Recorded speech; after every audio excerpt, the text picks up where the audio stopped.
Welcome back. It is something that doctors see most often in young diabetics whose symptoms have not been closely monitored or controlled. So tonight in Health Watch, a closer look at diabetic eye disease. Wendy Kushel explains.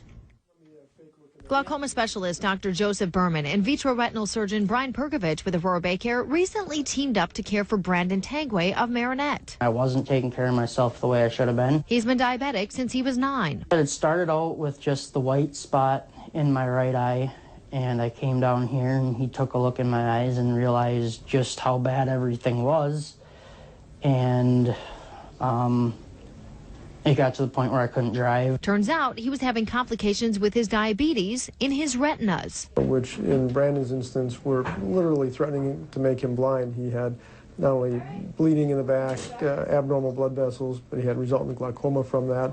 And so we needed to get several of us involved in trying to combat that scenario. Used laser to try to control the abnormal blood vessels in the back of his eye. Surgery to remove scar tissue and injected medication to control swelling. Dr. Perkovich says his pressure after revising his tube shunt and picking appropriate medications has stabilized and is in a range that is healthy for his eye. We took out his cataract, which had developed partially from his treatments, but partially from his diabetes. Brandon now has his diabetes under control. Without the interventions and without better control of his diabetes, it is highly likely that he would have eventually ended up completely blind in that eye. I think there's a couple take-home messages here.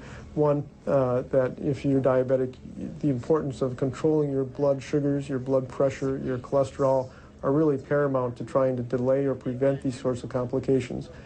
Secondly, if you're diabetic, you need to come in for routine exams to detect these kind of things as early as possible so that we can address them at a much earlier and less severe stage. And when people tell you, hey, this stuff can't happen, it really can happen.